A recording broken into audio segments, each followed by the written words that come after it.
Voilà, bonjour à tous et bienvenue, c'est Christophe Lagile. Donc aujourd'hui, petite vidéo consacrée aux débutants pour vous présenter un peu la pêche à la carpe donc au niveau présentation du matériel et des techniques employées. Je vais effectuer une pêche de 5 heures dans un petit étang afin de vous présenter les différentes étapes de la mise en place de la pêche à la carpe. J'espère que ce temps suffira à attraper un poisson. Tout le matériel présenté dans cette vidéo n'est pas forcément nécessaire pour un débutant. Je pratique la pêche à la carpe exclusivement sur des cours rapides. C'est pourquoi je me suis équipé d'un matériel compact. Voici l'ensemble du matériel dont j'ai besoin pour une partie de pêche. Voilà donc petite présentation rapide des montages que je vais utiliser ce matin. Donc en fait j'ai un hameçon numéro 6 avec ici un cheveu en fil dentaire monté sur un anneau en métal. Donc ça permet beaucoup de mobilité. Ici c'est de la tresse gainée et là j'ai dénudé un peu de gaine pour avoir plus de mobilité au niveau de l'hameçon.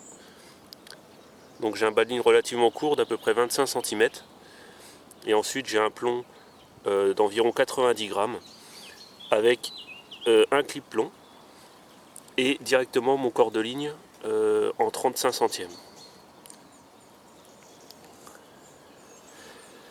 Pour la canne du milieu, j'ai mis un montage allégé donc avec une pop-up et une bouillette dense, un hameçon numéro 8, de la tresse souple et idem, environ 25 cm de bas de ligne, un plomb de 70 grammes, un clip plomb et mon corps de ligne.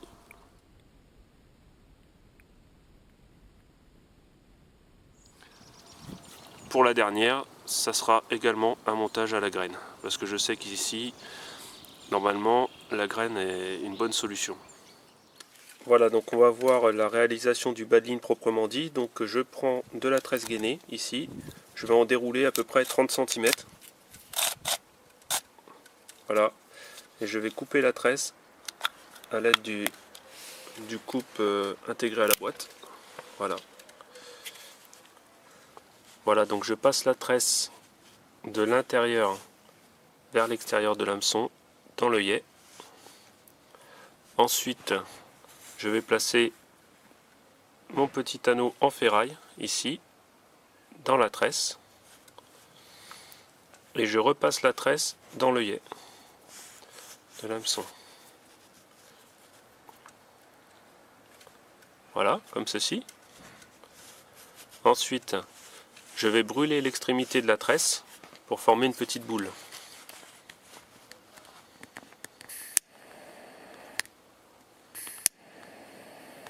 Voilà.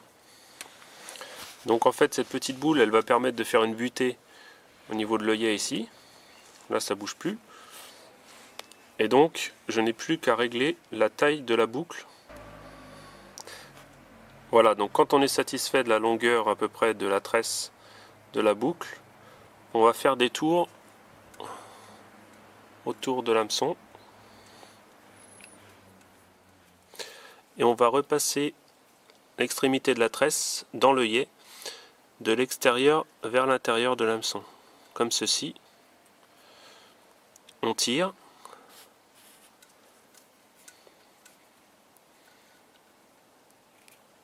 Hop. Et voilà. Notre montage est fini au niveau de l'hameçon.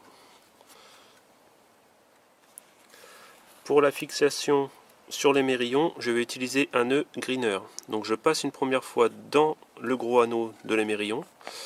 Je repasse une deuxième fois dans le même sens. Je tire. Comme ceci. Ensuite, avec l'extrémité, il faut prendre une assez grande longueur. Je forme une boucle. Comme ceci. Et là, je vais faire 5 tours autour du bas de ligne. Donc, en passant dans la boucle. Donc, 1, 2, voilà. Ensuite, je prends l'extrémité ici de la tresse. Je ne la lâche pas et je tire un petit peu. Ça va faire un nœud, donc, au niveau du bas de ligne. Donc ensuite, un peu de salive. qui va permettre une meilleure glisse. Et là je vais tendre tout doucement mon nœud. Je tends également un petit peu ici. Et progressivement on va venir serrer le nœud. Voilà, et le nœud est maintenant serré. Donc je coupe l'excédent ici de tresse. Je laisse environ un demi-centimètre. Et par mesure de sécurité, je vais brûler l'extrémité de la tresse pour former une petite boule. Ça, si le nœud glisse, et on a une petite sécurité. Donc voilà, le bas de ligne est maintenant fini.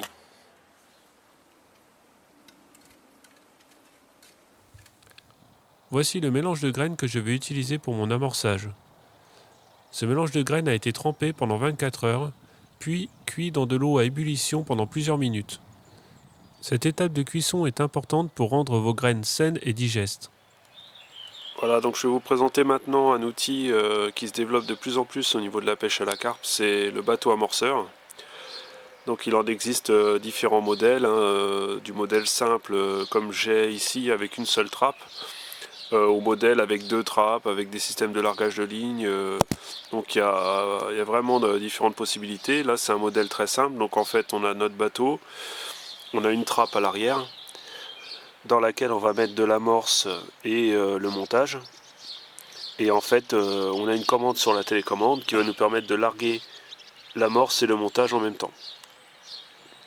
Donc c'est un outil intéressant, par exemple si on ne peut pas lancer parce qu'il y a des branches sur le poste.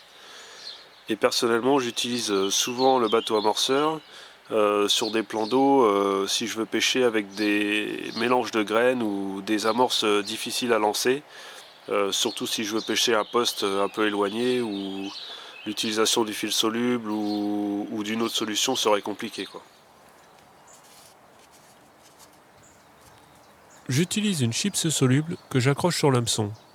Celle-ci permet d'éviter que l'hameçon ne s'accroche dans la trappe du bateau amorceur ou ne s'accroche dans des débris sur le fond de l'étang.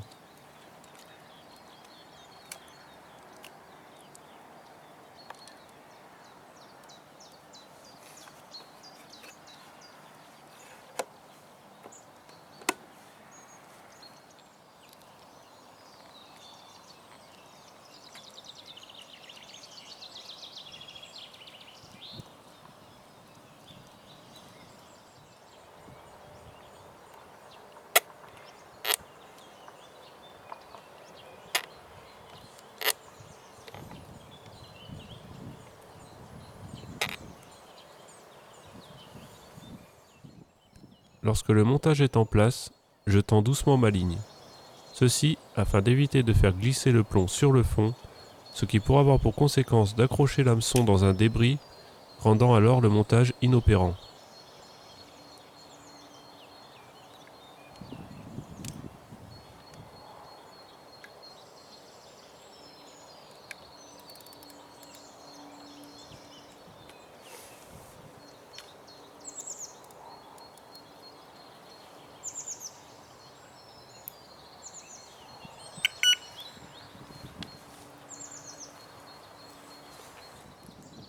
Pour la canne du milieu, je vais effectuer un lancer traditionnel. Je mets la canne en ligne au-dessus de ma tête, je lance et observe le plomb en l'air pour voir si le montage ne s'en mêle pas. Lorsque le plomb touche l'eau, je maintiens la ligne en tension pour sentir le plomb toucher le fond.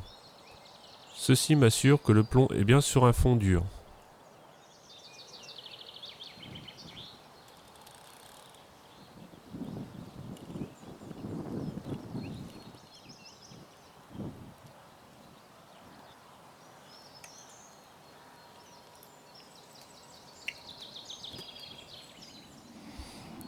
Je vais propulser cette poignée de bouillettes à l'aide du Cobra. Cet ustensile, en plastique, aluminium ou fibre de carbone, permet de lancer des bouillettes à grande distance et avec une bonne précision. Il convient cependant d'utiliser des bouillettes parfaitement rondes. La maîtrise du Cobra nécessite un peu d'entraînement.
Voyons maintenant comment placer les cannes. Après observation de l'étang, j'ai constaté de l'activité sur la bordure de gauche. J'ai donc placé ma canne de gauche sur ce fond pentu en gravier et amorcé à la graine. J'ai décidé de déplacer ma canne de droite et de la positionner proche de la berge opposée car j'ai constaté de l'activité. Elle sera également amorcée à la graine. Ma canne de droite en montage bonhomme de neige pêche au milieu de l'étang sur un fond de gravier entouré d'herbiers. Le plus important à retenir est que pour un coup rapide, il ne faut pas trop amorcer. Une dizaine de bouillettes ou une poignée de graines par ligne suffisent. Voilà, donc là mes 3 cannes sont installées, amorcées. Voilà, donc une petite vue rapide des moulinets que j'utilise. Donc ici ce sont des moulinets long cast, donc des gros moulinets avec grosse bobine à l'avant. Il y a principalement 2 types de moulinets pour la pêche à la carpe. Il y a les moulinets frein arrière, débrayables, avec en général une bobine plus petite, et les moulinets frein avant, avec une grosse bobine. Donc après c'est une question d'utilisation et de choix. Personnellement je préfère les moulinets avec les grosses bobines à l'avant et le frein à l'avant. Parce que je peux régler mon frein tout en tenant la bobine, ce qui me permet de garder un contact et un contrôle constant sur les poissons. Ici on a un système de languette qui permet donc la languette, donc c'est un système additionnel, hein. La languette tirée vers l'avant, la bobine est libre, et si je rabats la languette, je repasse en position de combat. Donc ça permet de gagner du temps plutôt que de revisser. Et maintenant les moulinets dernière génération, ils ont un système dit instant drag. Donc on tourne un quart de tour et hop on retrouve tout de suite le frein de combat. Donc ce qui permet aussi de gagner du temps. Voilà, donc on va voir maintenant les détecteurs. Donc il en existe différents modèles, plus ou moins perfectionnés. Il y a des modèles avec simplement un bouton marche-arrêt. Et il y a des modèles avec réglage de volume, de tonalité, de sensibilité. Donc je vais vous présenter maintenant ce qui pourrait paraître pour un gadget mais qui s'avère en fait assez pratique. C'est de plus en plus répandu maintenant sur les détecteurs de touche. C'est une centrale sans fil à distance. Donc en fait si je l'allume, tac, voilà. Là je suis en liaison directe avec mes détecteurs. En fait, il y a d'anciens systèmes où on branchait les détecteurs sur un fil avec un boîtier à distance, donc qui était à fil. Ensuite, ils ont inventé un émetteur que l'on branchait sur les différents détecteurs avec un fil et une centrale comme celle-ci sans fil. Mais ça impliquait quand même de brancher chaque détecteur sur le même boîtier, donc d'avoir des cannes relativement rapprochées les unes des autres. Ce qui pouvait poser problème pour notamment ceux qui pêchent soit les grands lacs, soit les rivières et qui écartent un petit peu les cannes pour pouvoir accéder à différents postes pas forcément faciles d'accès. Donc là, avec ce système-là, on a des émetteurs intégrés carrément dans les détecteurs. Et donc si on a une touche, hop, ça sonne également sur le boîtier. Et ça nous prévient quelle canne a eu la touche. Donc ça c'est pratique la nuit, par exemple on met le boîtier dans la tente et on est sûr d'être réveillé et de savoir quelle canne a eu une touche. Voilà, donc pour garder la ligne tendue et avoir une bonne détection des touches, on utilise un système, donc ici c'est des hangers. Il existe également des swingers, donc c'est la même chose mais avec une tige rigide à la place de la tige, à la place du fil souple. Donc l'idée est de garder la ligne tendue et d'avoir une bonne détection des touches, que ça soit sur des touches avec la carpe qui part vers le large, comme des touches qu'on appelle à revenir, des touches de retour, donc quand le poisson revient vers la berge. Donc si le poisson revient vers la berge, l'écureuil, enfin le hanger va descendre et le fil va rester tendu et le détecteur va bien sonner. Ça permet également d'avoir une indication pour savoir si le poisson revient vers le rod pod ou s'il part vers le large. Voilà, donc là petite vue rapide de mon sac. Donc en fait comme je pratique des coups rapides, il faut que j'ai le matériel bien rangé qui permet de gagner du temps. Donc ici j'ai un sac de rangement dans lequel j'ai mis une sacoche. Et dans cette sacoche j'ai tout mon petit matériel, donc des petites boîtes en plastique contenant des aiguilles à bouillettes, des plombs. Donc j'ai tout le petit matériel qui me permet d'organiser ma pêche. Ensuite ici j'ai les chips solubles que j'utilise pour éviter d'accrocher mon hameçon dans les herbes ou de raccrocher dans le bateau amorceur. Donc j'en mets toujours une par sécurité. Également quand la chips se décroche de l'hameçon, ça permet d'avoir un petit repère visuel momentané quoi, pour savoir où est le montage exactement pour amorcer dans la foulée. J'ai également des tubes de filets solubles. Et donc j'ai un maillet parce que des fois ça peut servir pour planter un pic. Ici j'ai une boîte à bas de ligne. Donc voilà, dans ce petit sac j'ai à peu près tout ce qu'il me faut pour pêcher pour un coup rapide. Voilà, donc là je fais une vidéo qui est destinée aux débutants. Donc juste un petit point important. On pense souvent aux cannes, aux moulinets, aux bouillettes. Mais on pratique le no-kill. Et avant tout il faut avoir une grande épuisette qui va respecter le poisson. Donc une épuisette spéciale carpe c'est mieux avec des bras détachables. Ce sont de grands filets avec des petites mailles qui respectent le poisson. Donc c'est des filets qui font à peu près 1 mètre de profondeur, hein, avec un grand écartement. Donc en plus ça facilite la pêche, c'est plus facile à épuiser avec ce genre de matériel. Ensuite un tapis de réception, ça c'est très important également, puisqu'on pratique le no-kill, on remet le poisson à l'eau. Donc il faut des hameçons qui respectent les poissons, des lignes qui respectent les poissons, et un tapis de réception. Le tapis de réception, donc un seau toujours, un seau d'eau à portée de main. Si on attrape un poisson, on mouille le tapis d'abord, on pose le poisson ensuite, et on peut également mouiller le poisson pour les séances photos et même pour son confort. Ensuite à côté j'ai un sac de conservation flottant qui me sert également de sac de pesée. Donc ça permet de peser le poisson de manière facilitée et le poisson est bien confortable dedans. Donc ça c'est très pratique.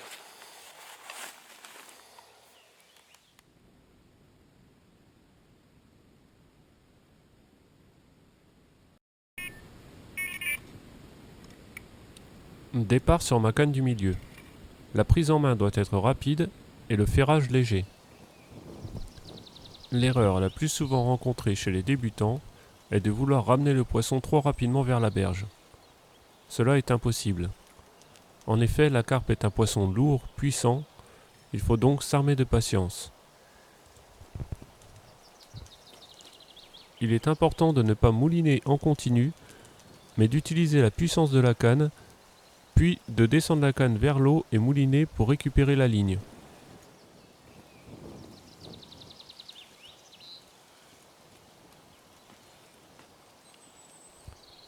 Il est préférable d'amener la carpe dans l'épuisette, puis de soulever l'épuisette, plutôt que de glisser l'épuisette sous le poisson.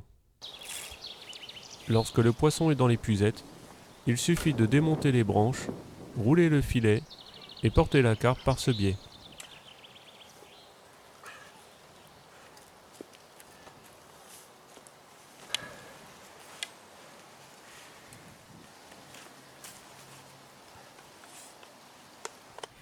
Les hameçons modernes avec micro-ardillons permettent de décrocher facilement le poisson sans l'abîmer.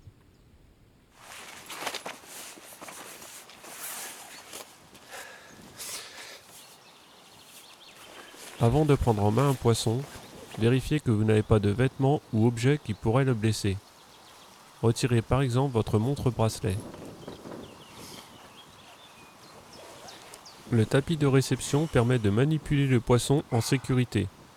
Il convient cependant de ne pas le porter trop haut, afin qu'en cas de mouvement, la chute ne soit pas trop brutale.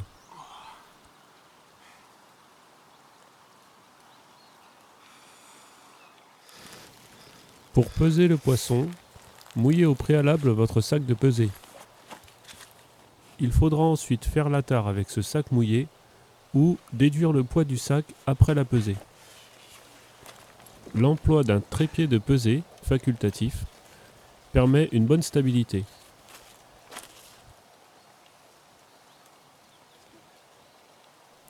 Le tapis de réception ou sac de pesée présente également l'avantage de pouvoir transporter le poisson en sécurité. Lors de la remise à l'eau, maintenez le poisson afin que celui-ci reprenne ses esprits. Une fois qu'il se met à bouger, laissez-le partir.